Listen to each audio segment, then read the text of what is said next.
upon a time. How many of you were underwhelmed by this episode? Souls of the Departed was really good. I was engaged the entire time in both the flashback and the present day story.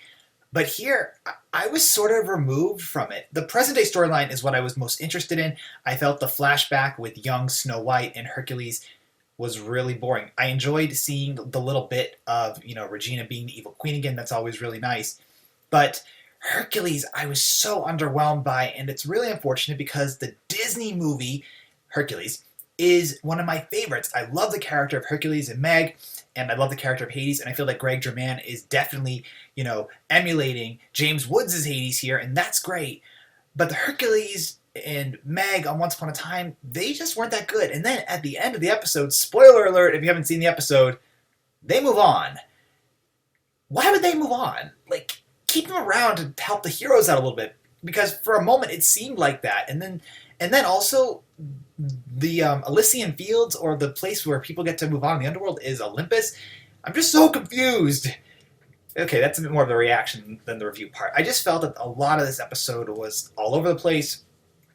The flashback was a little bit it was sort of useless to me, because I don't really care that much about Snow White at the moment, and I felt that Hercules just was underwhelming in his performance. I guess it was kind of interesting how they, tied it all back to Mary Margaret's character development, of her no longer wanting to be called Mary Margaret, of her wanting to get back to being Snow White, to encourage people and, take risks, not be that shy, timid character of Mary Margaret. But she hasn't really been that way for quite a while. So, again, a little confused. I would say the best part about the episode was Cruella's return. I loved how she was explaining how the author's magic ink is an essence in and of itself. That was really cool.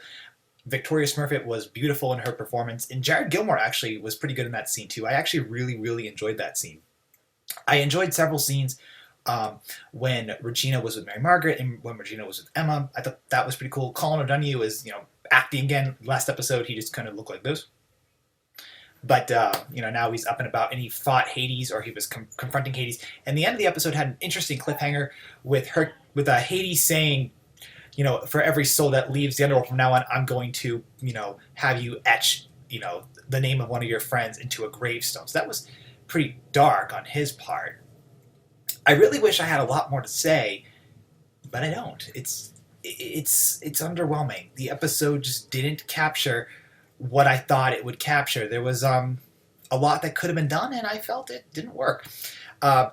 The main storyline is, getting Hercules to finish his unfinished business to help him tame Cerberus, and then he meets Meg for the first time in the underworld. How does that work? I mean, in the movie, he meets her, in the real world where everyone's alive, and in the myth, he meets her, and they get married and have kids. Granted, in the myth, he then kills her, but it's different. So it was a Snow White-based episode, and as someone who's not a fan of Snow White anymore, I was pretty bored by it. I did enjoy the way Cerberus looked. I thought that was really cool. I also love the confrontation between Emma and Hades, and then Hades' smoke effect when he teleported. That looked really cool. And then Emma also teleported using her light magic, which was very cool as well. And we haven't seen Emma teleport besides when she was evil.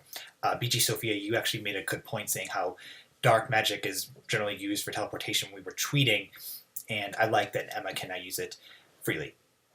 So overall, the episode contained Snow White information. Lana Parrilla made the episode enjoyable.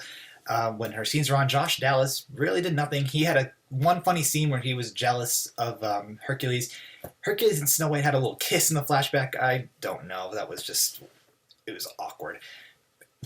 Like I said, I like Hercules, the movie, a lot. So to not have it be portrayed in not the way I want it, obviously. I'm not writing the show, but I just felt that it could have been done in a relatively more faithful adaptation to both the myth and the movie. Just because he's cast in the movie, he's young, but it's just weird. I don't know. I can't even put my finger on it.